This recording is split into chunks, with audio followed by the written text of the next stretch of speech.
I'm actually a real estate investor, so it's okay. My name is Laurence Verga. I'm from Albemarle County, and I am a real estate investor. I've never been a politician nor a elected official. Well, first of all, I want to congratulate you down here in starting a Tea Party, because I think Tea Parties are a great place for fertile patriotism. Last summer, a friend of mine invited me to a Tea Party, in the Jefferson area Tea Party, which is the largest Tea Party organization, and it was a great event. The patriotism and the passion for our country was palpable. It was wonderful to be there. And what I saw there that really stuck out of my mind is that people were starving for leadership. Not the kind of leadership that's led us to cap and trade, or Pelosi care, or the stimulus package, or the permanent voting of the estate tax, or death tax. But people were looking for good, core, conservative leadership. So I went home that night and I spoke to my lovely wife. I have a wife and 4 young children, a lot to be home for. And we decided that we were so unhappy with the direction the Obama administration is taking the country, the Democratic Congress is taking the country, and in fact, the direction that the Republican Party has been taking in this country, that I had, through my hard work, the time to run. And so we were not going to outsource the job anymore, and that I was going to run for Congress. This was in late August. I had been a businessman, a successful businessman, for well over 20 years. I've been building organizations, as they say, signing both sides of the check. I've invested my capital and risked it and made it. I've invested other people's capital and made it. I've had to fight to make payrolls, understand profit and loss statements, had people in healthcare systems, had been responsible to clients, both in sales and shareholders. And most importantly, I have seen where I have built a business and been taxed, and that tax has made me have to let employees go, not expand my business, not invest in a new piece of equipment, and not reap the rewards of my labor, which is truly the American dream. This campaign, well, when I started it, I wanted to use these business principles, and I believe right now that we have the strongest organization. Our campaign is the strongest organization. We have the best people working. I believe that we have the most money funded at $217,000 cash in hand. We're the hardest working campaign. I've crisscrossed the 5th district many times since late August.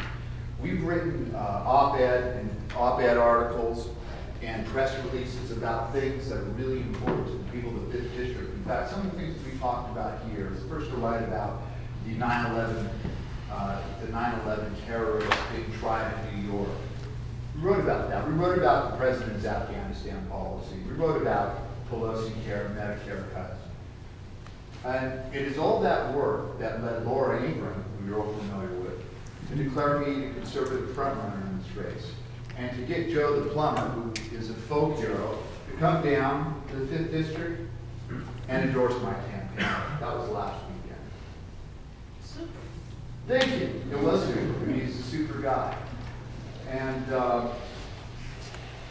he wants us to be a very, very fair campaign. And the people of the 5th district, the people in this room, deserve nothing less than to choose their own candidate for this seminal election. Now, I've spoken about this and have had an op-ed published that I believe that the Republican establishment has gotten involved. They've supported Robert. I like Robert. He's a good guy, and I know he served our state very well, and I honor him for that.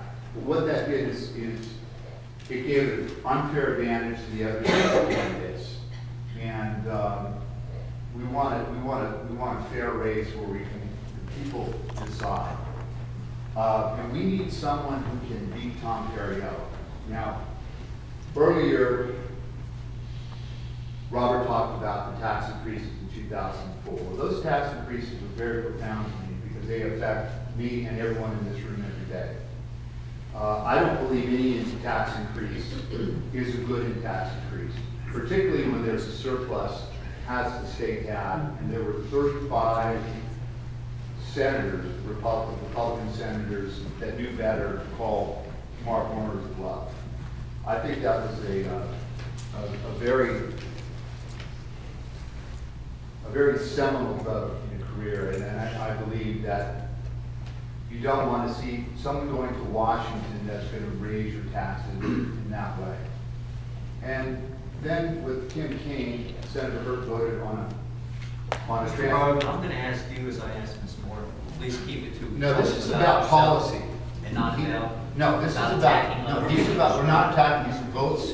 I object again, Mr. Chairman. Yes, I will continue. If you want to walk me out of the room, you think you can, then go ahead. Your objection. Go ahead. Okay. We're on a campaign speech. We do want to hear about you. That's right, exactly. Well, you will hear about me. You will hear about me. You want to hear about When I policy read- differences. Policy differences, that's It's what about campaigns policy are. differences. Those are people talking. Well, you talk to me first. So I will. Am I going to be able to do an interrupt, or are you going to interrupt it You again? still got your time. Go ahead with your time, Mr. Rowe. Thank you, sir. I appreciate it. Voting with Tim Kaine on a transportation bill that would have led to taxation without representation. That was voted down by the Virginia Supreme Court 7-0. I don't believe that's the candidate you want in Washington, fighting for the Constitution. Or recently voting against making the ABC liquor stores free market. Not the person you want to go to DC and provide for an open market. Now, I believe we can beat Tom Perriello, but we need to have a stark contrast. We need to have someone who's not going to raise taxes. I believe I'm that person. I believe we need to move away from the progressive tax system that we have right now. We have some great options in the future with a fair tax, with a flat tax. But right now, we need to get people back to work.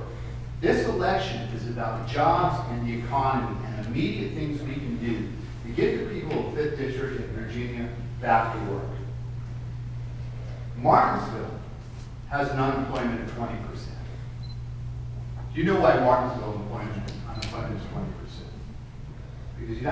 Because the United States of America has the highest corporate rate in the world, 35%. China's is 30%. I propose we immediately reduce it to 25%. Let's get people back to work, get businesses incentive to get people back to work. Just in Danville, unemployment 11.4%. Beautiful community, 11.4. Why is unemployment 11.4 in Danville? Because the average small business tax in this country is 34%. I propose we get it to 25 and get people back to work. After all, 75% of Americans are employed by small business. Capital gains tax, a double tax. It affects everyone from Wall Street investors to middle class people investing their money. You make your money, you're taxed, and then you invest it, and it's taxed again. So instead of using that money to hire an employee, expand your business, buy a piece of machinery, the money is going to the government who's just the death tax or estate tax. Not just a tax on wealthy people, but a tax on small businesses and in this area, farms.